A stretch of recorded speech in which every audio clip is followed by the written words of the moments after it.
Creo que la vida sin riesgos es una vida aburrida. En la vida necesitamos riesgos. Existen riesgos de toda índole. Por ejemplo, existen riesgos en los negocios. ¿Quién ha emprendido negocios y ha tenido riesgos y ha perdido? Yo. En el año 2020 vendí mi primer vehículo. Me esforcé para comprarlo, el que te conté ayer. Lo vendí. Iba a importar desde China, porque me gustaba la plata tranquila. Yo dije, no, yo importo desde China, me asocié con una persona y todo va a ir fácil, todo se va a dar y perdí. Perdí como unos 5.000, $6.000 y me costaron. Pues era la primera inversión que yo hacía, ¿no? Riesgos en las relaciones. Existen riesgos en los cambios de trabajo. Siempre van a existir riesgos. Existen riesgos en la salud. Cuando te dan un diagnóstico y dicen, bueno, te encontramos tal cosa, tu biopsia dice que tienes tal cosa y está el riesgo. Y creo que todos nos hemos enfrentado a algún riesgo en la vida. La Biblia también enseña que hubo un pueblo que atravesó por riesgos. Ese fue el pueblo de Israel. Un pueblo que desde sus principios tuvo que correr riesgos. ¿Cómo empieza la historia del pueblo de Israel? Le dice, se aparece Dios a Abraham y le dice, vete de tu tierra y de tu parentela. ¿A dónde? No sé, a la tierra que yo te mostraré. Era el riesgo de obedecer la palabra y pues salir a donde no conocía. Riesgo. No sé si usted se ha ido, ha migrado de su país, se ha ido a otra nación. Yo lo he hecho y pues siempre es un riesgo. Cuando fuimos a México me quedé 2 días encerrado en el seminario de Asambleas de Dios porque tenía riesgo de salir, me daba miedo salir y me quedé encerrado 2 veces porque donde uno no es seguro, donde uno no tiene seguridad, pues tiene riesgos. Ahora, si trajiste la Biblia, el libro del Éxodo nos cuenta una historia bien interesante de un pueblo que tuvo que atravesar riesgos, nada más y nada menos que cruzar el río. Otros lo llamaban como el mar muerto. Pero si trajiste la Biblia, ábrela en el libro de Éxodo, en el capítulo 14, desde el versículo 1.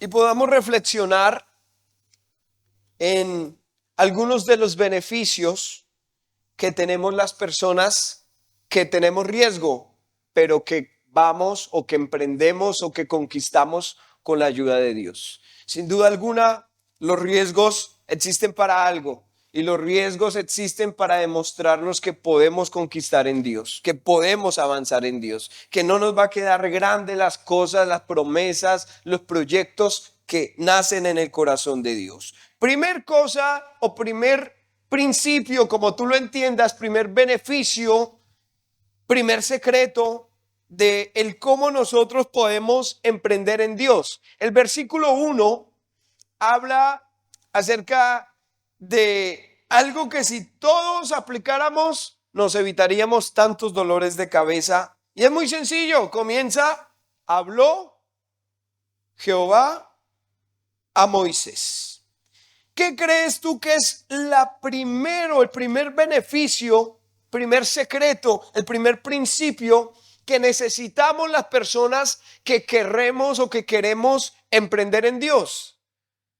Número 1, que Dios hable. ¿Quieres que te vaya bien? Camina bajo lo que Dios dice. ¿Quieres emprender y conquistar? Pues camina como caminó Moisés. Versículo 1, habló Jehová a Moisés. Tú que tienes el buen hábito de tomar apuntes, coloca ahí, los que conquistamos en Dios tendremos beneficios de la dirección divina. En primer lugar, tendremos la dirección divina. Muchas maneras de conocer la dirección divina. Ustedes han escuchado, esta es una historia que espero no salga de acá, Me da vergüenza a veces contarla. ¿Han escuchado acerca de Gedeón? ¿Verdad? En la Biblia, libro de los jueces. Resulta que Gedeón estaba buscando si Dios estaba direccionándolo o no estaba direccionándolo. Y entonces dice que él propuso algo al Señor y dijo, mira, acá hay un vellón, un pedazo de paja, de pasto. Lo voy a colocar acá y si es tu voluntad y si tú estás conmigo, entonces que este vellón amanezca mojado y el resto seco. Y esa era la señal. Entonces yo de niño había escuchado esa historia, no la entendía mucho, pero había escuchado esa historia y yo tenía como 16, 17 años y estaba en un campamento de exploradores del rey. ¿Saben lo que es exploradores del rey? Estaba en un campamento y resulta que una noche me hablaron acerca del ministerio, del servir a Dios. Y me quedó eso sonando, Señor, pero ¿será que tú sí me has llamado? ¿Será que no me has llamado? ¿Será que sí me va a ir bien? ¿No me va a ir bien? Pues te voy a poner una señal. Y en la noche, sin que nadie se diera cuenta, yo dije, Señor, acá tengo una señal. Y saqué la ropa interior de color blanca. Y dije, no tenía nada más, tenía que ser recursivo. Acá, Señor, está esto. Y si mañana esto amanece seco y el resto mojado, es que tú me has llamado. Y ahí diré qué pasó. Amaneció mojado, amaneció con unas semillas que caían del árbol, cafés. Imagínense cómo parecía eso.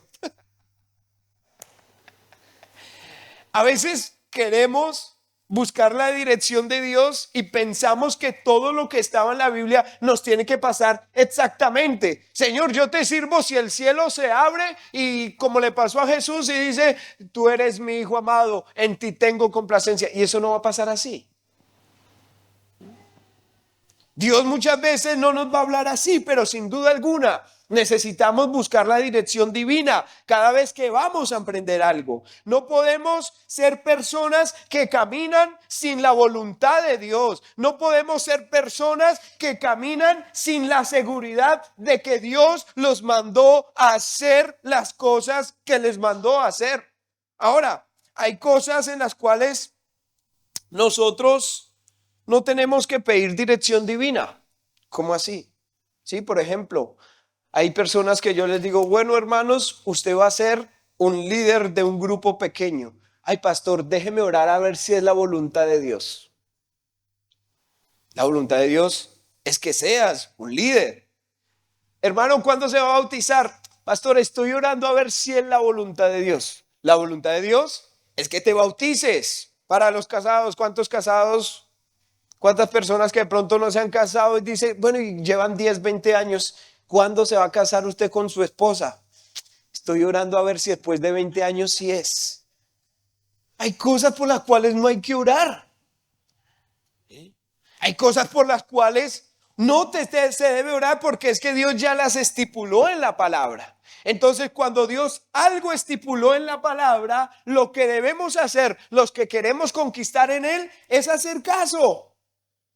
Necesitamos asegurarnos de que la voluntad, de que la dirección divina está con nosotros. Y si no está, pues te toca a ti asumir los riesgos. Te toca a ti asumir las consecuencias. A veces vienen a mí, pastor, emprendí esto, ayúdeme y mire, Dios no me ayudó. ¿Y cuándo le dijiste a Dios que te ayudara?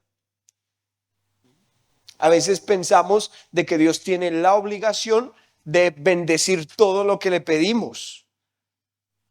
Entonces la gente viene a decir, Señor, ayúdame, cuando no tiene que decir, Señor, ayúdame, sino, Señor, ¿qué quieres que haga? Señor, ¿qué quieres o para dónde camino? Si Jesús dijo, Señor, si no es posible, si es posible, pasa de mí esta copa, pero que no se haga mi voluntad, sino la tuya. Pero hoy en día se nos enseña que nosotros le podemos dar órdenes a Dios. Hay doctrinas raras que enseñan que le dan órdenes a los ángeles. Hay doctrinas raras que afirman no aceptamos un no como respuesta. Y cuando yo busco eso en la Biblia, yo veo que al Hijo de Dios lo dejaron en visto cuando pidió algo. El Señor le puso los dos chulos azules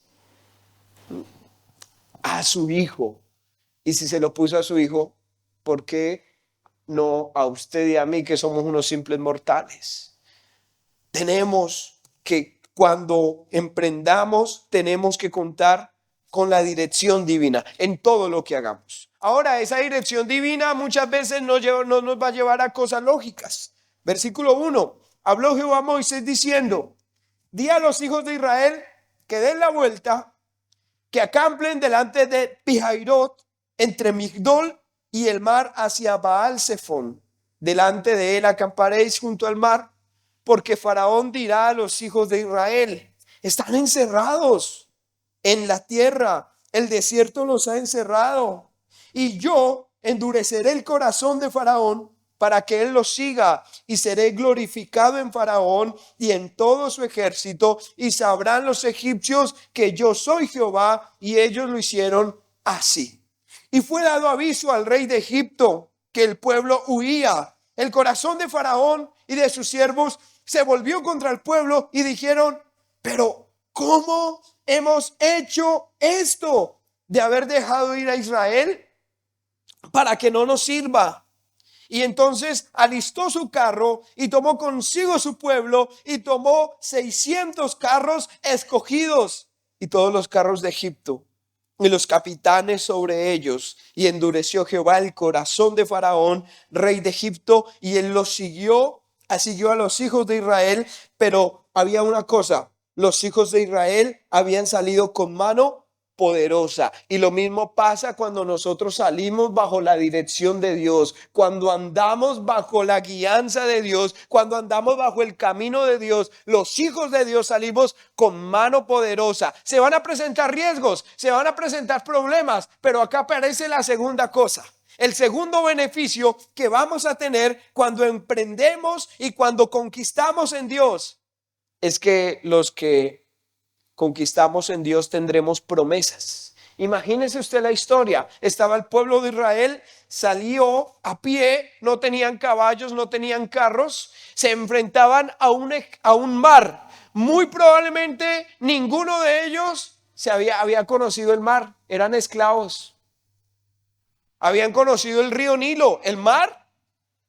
Ellos muy probablemente nunca habían ido a ninguna playa, no tenían vacaciones, no tenían nada. Se encontraban con algo que nunca se habían encontrado, y atrás un ejército.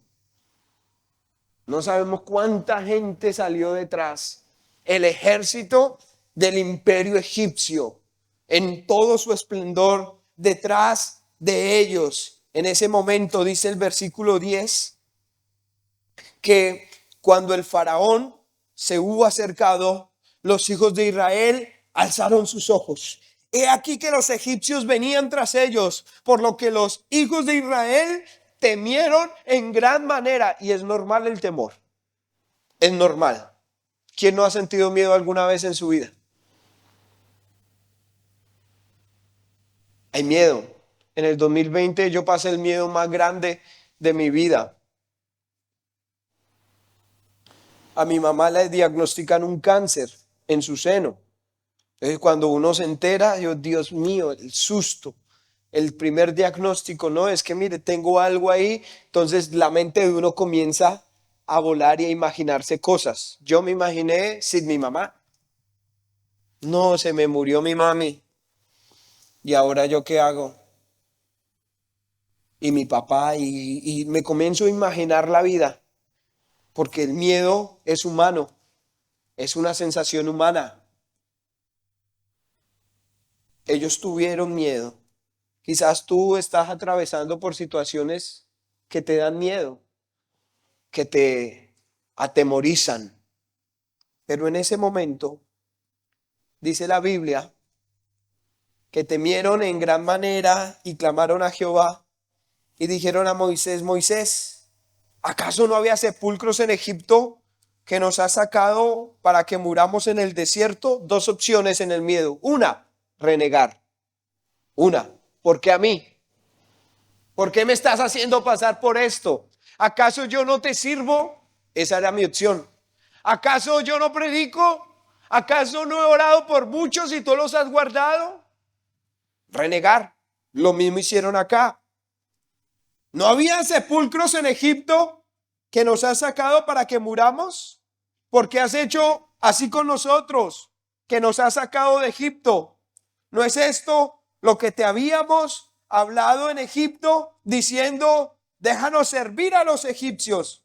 Porque mejor nos fuera servir a los egipcios que morir nosotros en el desierto. El miedo a veces nos lleva a anhelar el pasado. Mira lo que los llevó el miedo a ellos, a desear volver a la esclavitud. Y cuando tenemos riesgo, pues tenemos dos opciones. O damos un paso adelante y saltamos al vacío y nos damos cuenta que el abismo no era tan grande, o nos quedamos acá y no pasa nada. Eso hace el riesgo, eso hace el miedo. ¿Y qué pasó en ese momento? Versículo 13. Dice la Biblia que Moisés dijo al pueblo, no teman.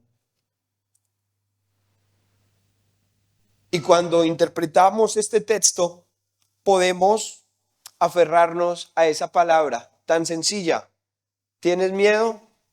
¿Tienes susto? ¿Tienes problemas? ¿Tienes preocupación? No temas. Segunda cosa que vamos a tener, los que conquistamos en Dios, tenemos promesas. No teman.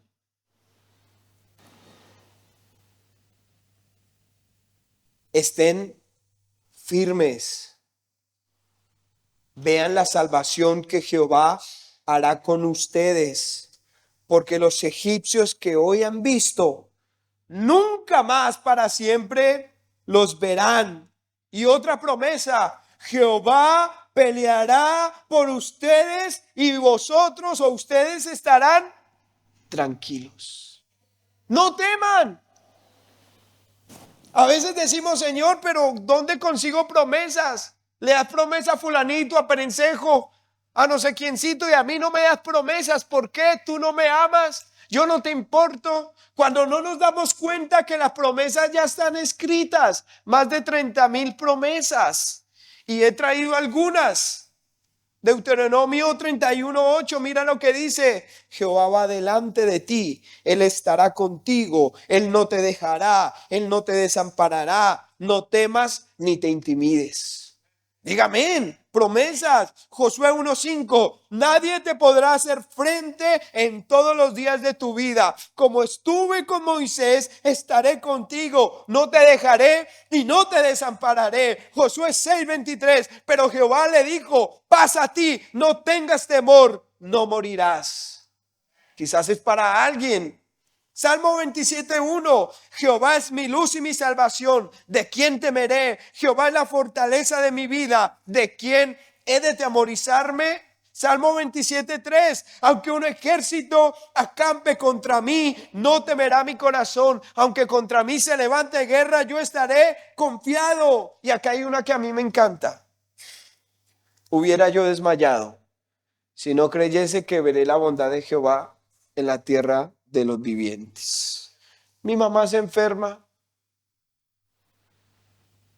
tumor en los 2 senos. Y claro, ya mis noches cambió, mi rutina cambió.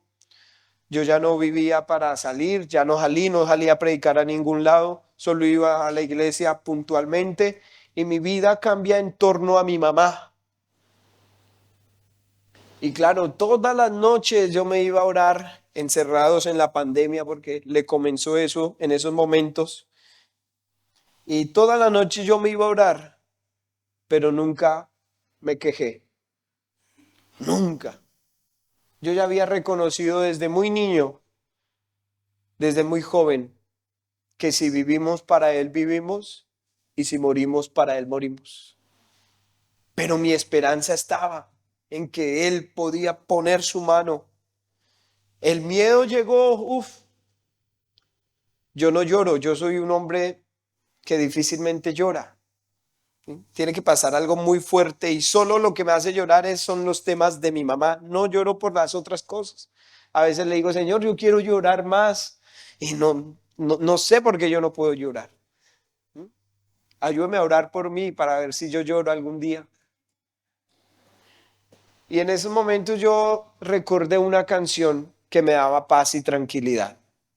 La canción dice, ¿cómo podré estar triste?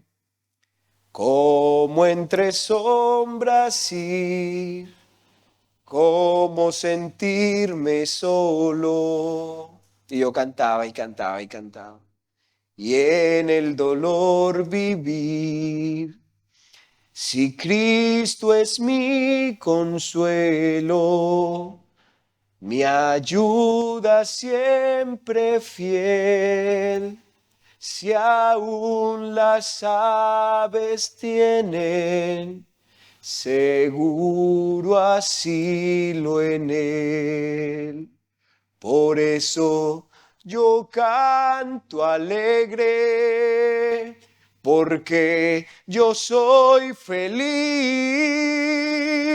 Si Él cuida de las aves, cuidará también de mí. Y yo cantaba eso y cantaba y cantaba y cantaba. Y a veces voy en mi vehículo y cuando estoy así preocupado por algo, pongo esa canción. Solo la tienen grabada un grupo que es bautista, pero yo la pongo esa canción y cantan así en coro. ¿Cómo podré? Y es bonito. Y pongo esa canción porque aún siento miedo, porque aún hay cosas que me dan miedo, porque somos humanos, porque no estamos todavía, no somos ángeles, nos da miedo las cosas. Y cuando me da miedo, lo que hago es aferrarme a la palabra. Cuando me da miedo, lo que hago es depender más del Señor. Cuando me da miedo, lo que hago es creer. Digo, Señor, si tú lo dijiste, si tú lo prometiste, yo no sé cómo va a pasar, pero tú lo harás. Tú lo harás, Señor. Y me aferro a la palabra. Pero también reconozco que si es la voluntad de Dios, en ese momento reconocí que si era la voluntad de Dios, no sanarla, debía ser fuerte, porque yo le dije que Él sería mi Dios en el bien y en el mal, en la vida y en la muerte. La triste historia, no, mi mamá está viva, vive, vive, vive. Y si pasó conmigo, también puede pasar con usted, con su familia, pero hay que aferrarnos a las promesas.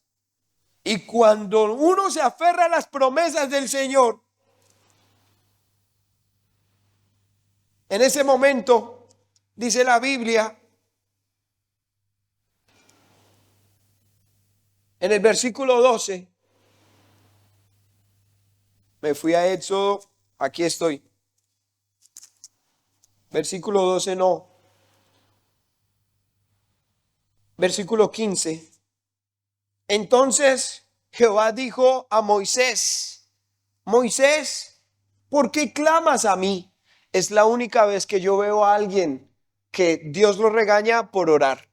La única vez. Les parece ilógico, ¿no? Pero es la única vez que el Señor lo... ¿Qué hace aquí orando, hermano? Pero tiene una explicación. Yo ya le dije que andara. Yo ya le dije que caminara. Yo ya le dije que marchara. Él ya lo había dicho al pueblo. Y si Dios dice algo, no es para estar... Señor, ¿será que sí? Si era bien lo que dijiste, ¿será que todavía sí? No, mira, si Dios dijo algo, Él no es hombre para que mienta. Él no cambia de posición. Él no es bipolar. Él a veces sí quiere, a veces no quiere. No, Él si dice sí, es sí. Si dijo no, es no y punto. Así son las cosas con el Señor. Pero el pueblo como era pueblo, el latino como somos latinos, a veces somos tan indecisos. Si Dios te llamó y punto. Tú puedes huir, pero te llamó y punto. Y ya es decisión tuya si te quedas ahí o caminas en pos de ese llamado. Es decisión tuya. Y acá en este momento aparece el tercer beneficio que tendremos los que avanzamos en Dios o los que conquistamos en Dios. Tendremos milagros. Los milagros existen. Existen los milagros. Los milagros son la esencia de nuestra fe, es parte de nuestra fe. El pentecostalismo, nosotros somos pentecostales, nosotros creemos que lo que se vivió en el libro de los Hechos aún está vigente en este tiempo actual. Por eso nosotros hablamos en lenguas, por eso nosotros oramos por los enfermos, por eso nosotros, lo más importante, anunciamos que Cristo viene. Por eso somos pentecostales, pero a veces pareciera que se nos olvidara. Yo crecí cuando era niño, iba a los retiros de niños, de campamentos de niños, ver niños bautizados en lenguas, hablando en inglés. Escuché una tía hablando en portugués. Pasa, sucede, pero pareciera que eso lo sacamos de nuestra fe. Pareciera que eso ya no sucediera. Y desde hace 4 o 5 años, Dios me viene inquietando. Hey, ¿qué pasa con los milagros? Vuelve a orar por milagros, vuelve a orar por sanidad. Quizás otros pastores ya no lo hacen, quizás otros ministerios no lo hacen, pero todavía el Señor hace milagros. Estaba yo en un congreso en la iglesia que pastoreo. En el primer año en que llegué, hace 2, 3 años fue eso. Y resulta que entré y vi una hermana llorando. ¿Qué pasó? Ella se llama Marisol. Marisol, ¿qué pasó? ¿Por qué está llorando? Pastor, lo que pasa es que me acaban de llamar que mi cuñado lo van a meter preso a la cárcel porque lo agarraron la policía y lo están inculpando de terrorismo y le van a dar 12 años de prisión. ¿Cómo así de terrorismo? ¿Por qué? Resulta que el señor estaba atravesando una situación económica difícil. En mi país hay algo que se llama la revisión técnico-mecánica automotor, que es que los carros que ya tienen 5 años de uso tienen que cada año ir a una revisión preventiva y sin eso no puedes transitar. Entonces se llama la tecnomecánica. Cuando este señor trabajaba haciendo eso, le ofrecieron un negocio extraño, y diríamos en Colombia un chanchullo, algo así. Entonces el hombre accedió y cuando llevaba no sé acá, la matrícula, llevaba la matrícula escondida para ponérsela a otro carro y cambiarle las matrículas. La policía lo paró y le dijo, bueno, ¿y usted qué tiene? ¿Por qué está con esas matrículas? Tan de malas el señor que en esas fechas estaban de protesta en mi país, la izquierda contra la derecha. Esas protestas duraron como 3 meses. Cayó ese señor con las placas en la mano y le dijeron, usted iba a poner un carro tanque, un carro bomba. Hasta allá llegó. Lo implicaron. Lo iban a judicializar. En ese momento llaman a la hermana. Y yo paro el evento y dije, mire, vamos a orar específicamente por esto. Y yo me acostumbré, eso es mío, no lo tiene que hacer usted. Yo hago oraciones intensas, pero no extensas. Yo oro puntualmente por lo que necesito. Y le dije a la iglesia, vamos a orar, oramos. Resulta que no pasó nada. A la medianoche era el juicio, porque los juzgados en Colombia funcionan todo el día. Lo iban a judicializar, lo iban a meter preso 12 años por un error que había cometido. Y resulta que en la audiencia apareció un abogado que nadie conocía. Y el abogado, el que lo defendía, no hizo nada y apareció un abogado que nadie lo conocía. Le preguntaba el nombre, nunca se lo dijo. Y comenzó a defenderlo y a defenderlo y a defenderlo. Y lo dejó libre. Y cuando todas las personas fueron a averiguar de dónde salió ese abogado, absolutamente nadie lo conocía. Nadie sabía quién era. No se veían cámaras. Nada. ¿Qué concluir? Yo no puedo decir si era un ángel, si era esto. Lo único que sé es que el Señor oyó nuestras oraciones. Lo triste de la historia es que el muchacho recibió el milagro, pero no creyó en el Señor. Los milagros no salvan. Ayudan, pero no salvan. En este momento aparece el Señor les dice, anden, marchen, caminen. Tú alza la vara, extiende tu mano sobre el mar y divídelo. Y entren los hijos de Israel por en medio del mar en seco. He aquí yo endureceré el corazón de los egipcios para que los sigan. Y yo me glorificaré en Faraón, en todo ese ejército y en sus carros de caballo y en su caballería, y sabrán los egipcios que yo soy Jehová, cuando me glorifique en Faraón, en sus carros y en su gente a caballo.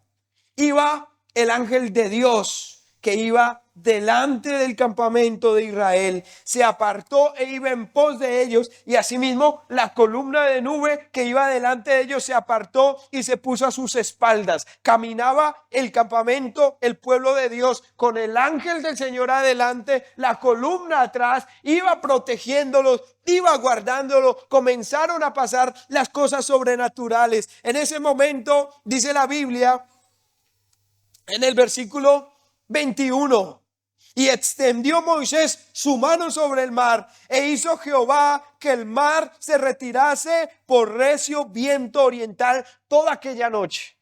Comenzaron a suceder los milagros. Si el pueblo se queda lamentándose, no pasa nada. Por eso, cuando tengas miedo, no te quedes ahí quieto. Avanza cuando Dios te ha dicho algo en tu economía, en tus negocios, en tu vida ministerial, en tu vida, no sé, en tu trabajo, en tu salud, en lo que sea que Dios te haya dicho, avanza. Si Dios te ha dicho algo, avanza. Él está contigo. Él no juega a hoy sí y mañana no. Si Él dijo que es sí, es sí. Avanza, cree. Comenzarás a ver milagros. Comenzarás a ver cosas sobrenaturales. Avancen en la construcción, avancen, no se detengan. Hay un secreto en la vida cristiana, que cuando comenzamos a amontonar, se detiene la bendición. Las vasijas, cuando comenzamos a amontonar, se detiene. Pero cuando nosotros comenzamos a gestionar, a dar, a repartir, a producir, entonces Dios como que, están invirtiendo, tomen más. Están haciendo, tomen más. Están construyendo, tomen más. Porque Dios da pan al que come, no al que guarda. Y semilla al que siembra, no al que la amontona. Eso es un principio básico en la economía. La economía podríamos decir la economía bíblica. Dios da pan al que come, semilla al que siembra. Pero si tú solo la tienes para ti y la amontonas, llegará un momento donde se va a detener. Así que avanza, da, compra, vende, cree en el Señor. ¿Tienes miedo? Sí, este pueblo también tuvo miedo, pero en medio del temor podemos creer de que Dios aún hace milagros. Moisés extendió su mano, el mar se dividió y el pueblo comenzó a pasar. Y no pasaban así en punticas, no. Pasaron, dice la Biblia, que pasaron en seco. Y ese detalle es importante. El pueblo pasó en seco. El mar aquí, el mar allá, y ellos pasando. Cuando iban pasando, dice la Biblia, en el versículo 22, entonces los hijos de Israel entraron por en medio del mar en seco, teniendo las aguas como muro a su derecha y a su izquierda. Siguiéndolo los egipcios, entraron tras ellos la mitad del mar, toda la caballería de Faraón, sus carros y su gente de a caballo. Aconteció a la vigilia de la mañana que Jehová miró el campamento de los egipcios desde la columna de fuego y nube, y trastornó el campamento de los egipcios, quitó las ruedas de sus carros, trastornó gravemente. Y los trastornó gravemente. Entonces los egipcios dijeron: huyamos de delante de Israel. ¿Porque qué? Porque Jehová pelea por ellos. Cuando el Señor está, tenemos asegurada la batalla. Cuando el Señor está, tenemos los recursos asegurados. El Señor no pierde. El problema es emprender en tus fuerzas. El problema es hacer cosas de tu propio parecer. Ahí está el problema. Pero cuando nos rendimos a la voluntad de Dios y decimos, Señor, ya no vivo yo, tú vives ahora en mí, haz como tú quieras, comienzan a suceder los milagros, la sobrenaturalidad. En ese momento, versículo 27, entonces Moisés extendió su mano sobre el mar y cuando amanecía, el mar se volvió en toda su fuerza y los egipcios al huir se encontraron con el mar. Y Jehová, no fue Moisés, no fue el pueblo, y Jehová derribó a los egipcios en medio del mar. Volvieron las aguas y cubrieron los carros y la caballería y todo el ejército de Faraón que había entrado tras ellos en el mar. No quedó de ellos ni uno, porque caerán 1,010,000 a tu diestra, pero a ti no llegarán, porque vendrán por un camino contra ti, saldrán por 7, por 10. Los hijos de Israel fueron por en medio del mar, versículo 29, en seco, teniendo las aguas por muro a su derecha y a su izquierda. Los milagros existen. Los milagros van a suceder. ¿Cuándo? Cuando te sometas a la plena voluntad de Cristo en tu vida.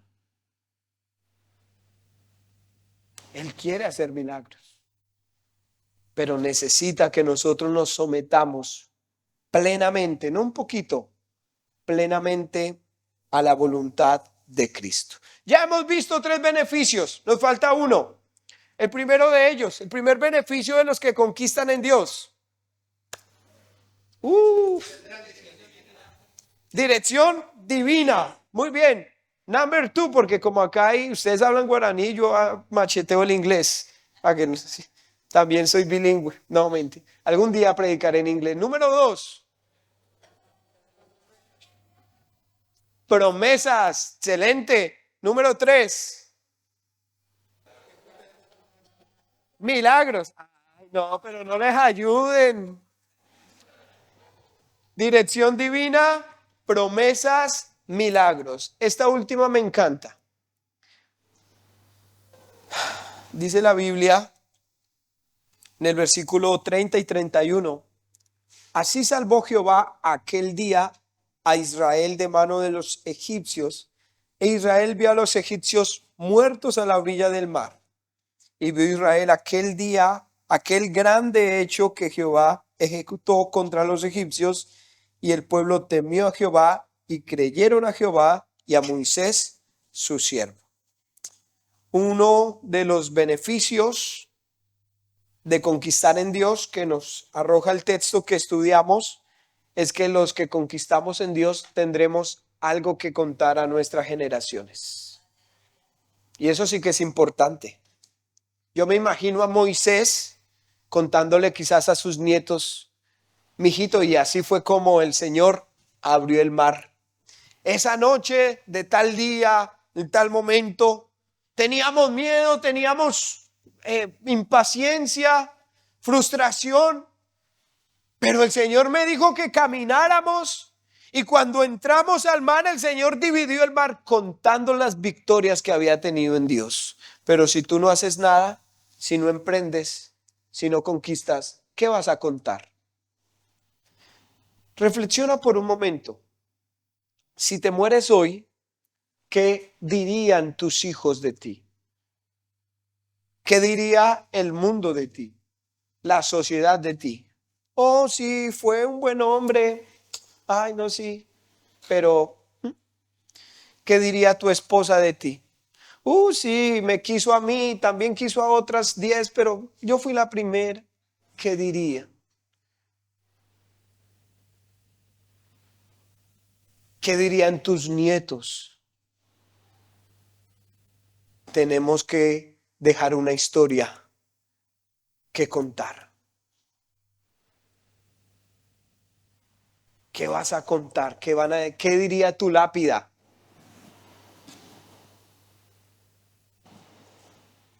Yo quiero que a mí me recuerden por las cosas buenas que hice y no por lo que no hice. No importa tu edad, aún estás a tiempo. Moisés, 80 años dirigía al éxodo. Sara daba a luz a los 90. Abraham salía de su tierra y de su parentela con una edad avanzada. La edad no es excusa. Todavía puedes ser usado por Dios. Todavía puedes emprender en Dios. Todavía puedes vender, comprar, crear, idear. Pero si no haces nada, si no te propones hacerlo, si no tomas el riesgo, entonces, ¿qué vas a contar a tus generaciones? Qué bueno que en 5 años puedan decir, y se acuerdan esa noche que vino ese pastor de Colombia que dijo esta palabra, y ahí fue cuando emprendimos y nos decidimos, y que los hombres le digan, no sé si será el caso, ahí fue cuando me decidí casar y le propuse matrimonio a la que estaba enamorado, y ahora acá están los resultados. Ya somos 5 y esperamos el sexto. Porque es costumbre acá, no tiene hartos hijos. Yo no sé qué tiene que emprender hoy. Yo no sé usted qué tiene que comenzar a hacer. Sea una empresa. Yo no sé si usted hoy le tiene que decir al Señor, ya Señor, ya no te voy a oír más, aquí estoy. Sí voy a ser el plantador que me han dicho que sea. ¿No? Sí voy a hacer misiones. Yo no sé qué tienes que hacer hoy. Lo que sí sé es que la gente y las generaciones nos tienen que recordar por algo. Tenemos que dejar un legado a nuestras generaciones. Yo todavía no tengo hijos, pero el día que los tenga, quiero que me recuerden y me recuerden bien. Que su héroe, que su influencer no sea cualquier fulano que ni conocen, sino que sea yo. Señor Jesucristo primero, pero después yo. Que tus hijos te recuerden a ti como esa persona, como esa mamá que los inspira, como ese papá que los inspira, que los motiva, no como ese papá que solo les dice, ustedes son unos buenos para nada, inútiles, porque lamentablemente en nuestra sociedad latina eso pasa. ¿Oramos? Sé que Dios ya te habló.